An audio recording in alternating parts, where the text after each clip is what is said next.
네, 안녕하십니까, 동역자 여러분. 오늘 여호수아서 15장 후반절 부분 보도록 하겠습니다. 우리가 앞에서 유다 지파가 맨 먼저 서쪽 땅을 분배받죠.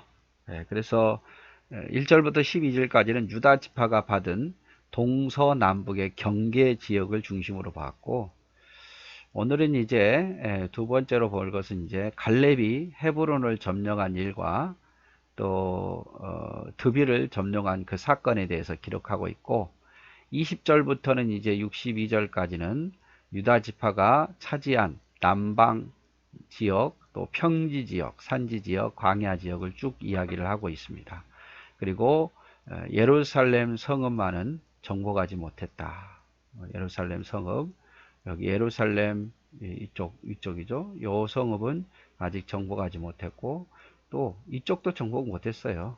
블레셋 땅도 나중에 다윗 시대에 가서 다 정복을 하죠. 네. 자, 그래서 오늘은 이제 갈렙에 대한 이야기가 또 나옵니다. 갈렙은 안악의 세 아들 셋의 아이만 달메를 쫓아내면 다 안악 자손들이거든요. 키 큰 사람들이에요.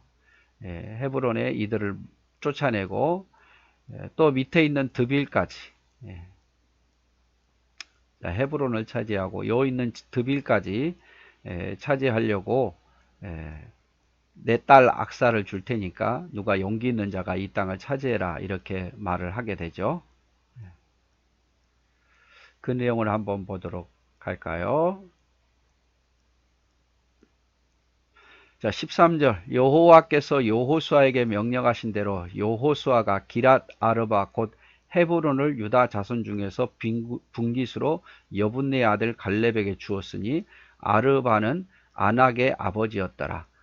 갈렙이 거기서 안악 소생 그 세 아들 곧 세세와 아이만과 달메를 쫓아내었고, 거기서 올라가서 드빌 주민을 쳤는데 드빌의 본 이름은 기랏세벨이라. 자, 우리가 앞에서 14장에서 봤죠. 갈렙이 85세 나이에 헤브론을 달라고 이야기하죠. 그 헤브론은 아낙 자손 중에서도 자이언트 되는 큰 거인족이 중에서도 가장 큰 거인족이 있었는데, 그 땅을 달라 했고, 그 갈렙이 헤브론을 차지합니다. 근데 이 헤브론은 이미 우리가 여호수아가 남쪽을 정복할 때에 한번 정복을 했거든요. 정복을 했음에도 불구하고 또 북쪽을 차지하러 갈 때 또 이 아낙 자손들이 또 헤브론을 또 차지한 것 같아요. 그런데 이제 뭐 유다 자손이 그 땅을 분배받았고, 갈렙이 분배받은 땅에서 헤브론을 요청하죠. 그래서 다시 한번 또 이 아낙 자손들, 자이언트 거인들을 갈렙이 물리칩니다.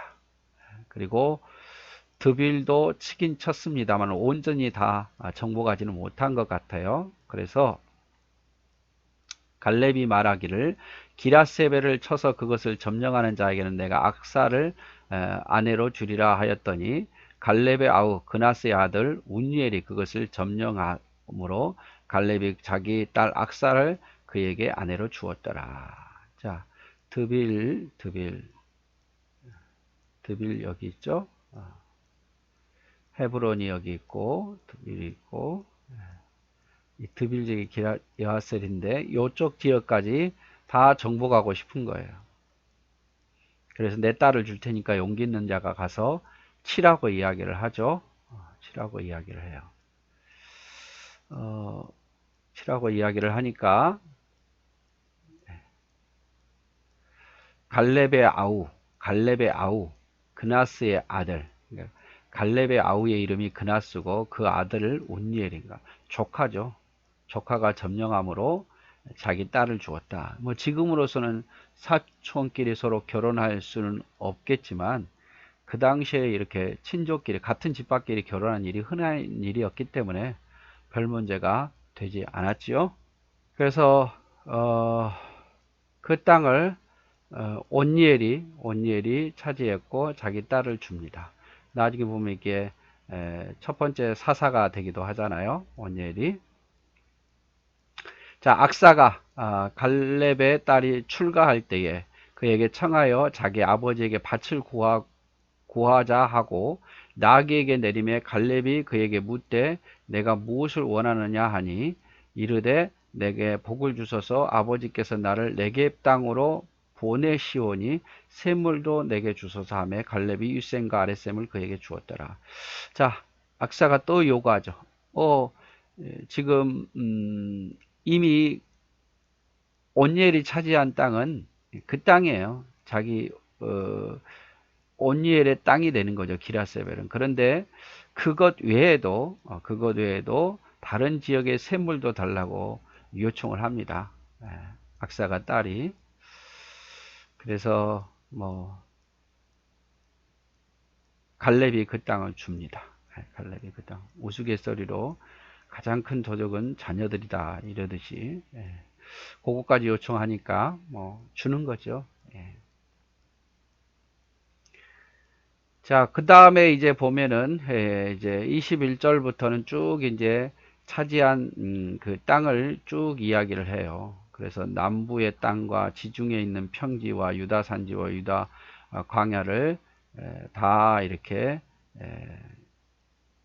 줍니다. 그리고 나중에 이것이 후에 베냐민 지파하고 18장에 나오고 시몬 지파 19장, 단 지파 19장에 재조정됩니다. 그래서 시몬 지파는 유다 지파 안에 있게 되고 유다 지파 땅에서 베냐민 지파와 단 지파가 이제 다시 재조정해서 땅을 받게 되는 거죠. 자, 그 내용을 쭉 볼까요? 자, 20절부터 빠르게 봅니다. 유다 자손의 지파가 그들의 가족대로 받은 기업은 이러하니라. 유다 자손의 지파 남쪽 끝 에돔 경계에 접근한 성들은 갑스엘과 에델과 야굴과 기나와 디모나와 아다다와 게데스와 하솔과 인난과 십과 델렘과 보알롯과 하솔 하닷다와 그리옅 헤스론 곧 하솔과 아맘과 세마와 몰라다와 하살 갓다와 헤스몬과 벳벨렉과 하살 수알과 베델세바와 비스 요다와 바알라와 임과 에셈과 엘럿독과 그실과 홀마와 시글락과 만난나와 산산나와 르바옥과 시림과 아인과 리모닌이 모두 29성읍과 그 마을이었더라.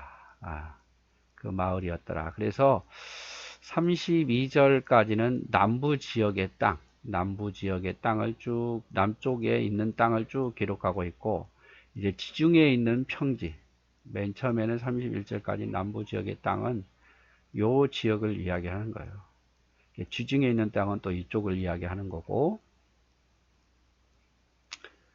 한번 다시 보면, 자, 평지에는 에스다올과 소라와 아스나와 사노아와 엔가님과 다부아와 에남과 야르묵과 아둘람과 소고와 아세가와 사하라임과 아디다임과 그데라와 그데로다임이니 14성읍이라 그 마을들이었으며 스난과 하다사와 막달각과 딜르안과 미스베와 욕드엘과 라기스와 보스갓과 에글론과 갑본과 라맘과 기들리스와 그데롯과 벳다곤과 나하마와 막게다인이 16성읍과 그 마을들이었으며 42절 림나와 에델과 아산과 입다와 아스나와 느십과 그일라와 악십과 마레산이 9성읍과 그 마을들이었으며 에그론과 그 촌락들과 그 마을들과 에그론에서부터 바다까지 아스돗 곁에 있는 모든 성읍과 그 마을들이었으며 아스돗과 그 촌락들과 그 마을들과 가사와 그 촌락들과 그 마을들이니 애굽 시내와 대해 경계까지 이르렀으며 산지는 사밀과 약딜과 소고와 단나와 기라산나 곧 드빌과 아납과 에스드모와 아님과 고센과 홀론과 길로인이 11성읍과 그 마을들이었으며 아랍과 두마와 에산과 야닌과 벳 다푸아와 아베가와 훔다와 기르 아르바 곧 헤브론과 시올이니 9성읍과 그 마을들이었으며 마온과 갈멜과 십과 유다와 이스라엘과 욕두함과 사노아와 가인과 기브아와 딥난이 13성읍과 그 마을들이었으며 할룰과 벳술과 구돌과 마하락과 벳아논과 엘드곤이니 6성읍과 그 마을들이었으며 기랏바할 곧 기랏 여아림과 림나이니 2성읍과 그 마을들이었으며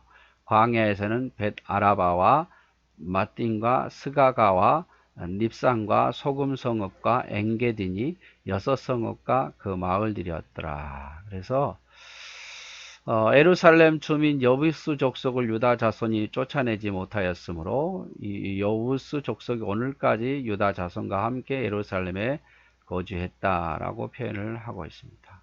그래서 이제 이 갈렙이 땅을 차지한 거, 갈렙이 여기 헤브론을 차지한 다음에 드빌과 그 아래 지역까지 자기 딸 악사를 줄 테니까 용기 있는 자가 가서 쳐라 할 때 첫 번째 사사였던 온니엘, 또 갈렙의 아우, 그러니까 사촌, 그러니까 조카가 가서 용기 있게 차서 그 땅을 차지하죠. 그 이야기가 들어있고 20절부터는 쭉 이 지역에 평지 이쪽이 제일 낮으니까 평지, 또 뭐 남쪽 지역, 또 북쪽 지역 다 이렇게 쭉 설명한 내용입니다. 그런데 이스라엘 지파가 예루살렘에 사는 여부스 사람들은 쫓아내지 못했다. 아마 강력했겠죠. 끝까지 항쟁을 했을 것이고 또 예루살렘 좀 높은 지역이 있으니까 이쪽은 강력한 지역은 다윗 때에 가서야 온전히 이기게 되고 또 이쪽에 있는 블레셋 땅들, 다시 여기 보면 요 블레셋 땅들은 또 차지하지 못하고 사사시대에도 가장 괴롭혔던 사람들이 블레셋 사람들이 아닙니까?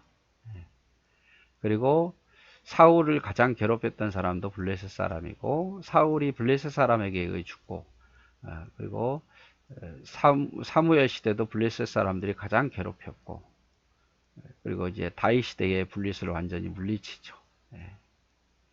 그래서 블레셋 땅과 여기 있는 예루살렘의 여부스 사람들은 물리치지 못했더라. 이게 나중에 이제 계속 이제 가시와 같은 역할을 하는 거예요.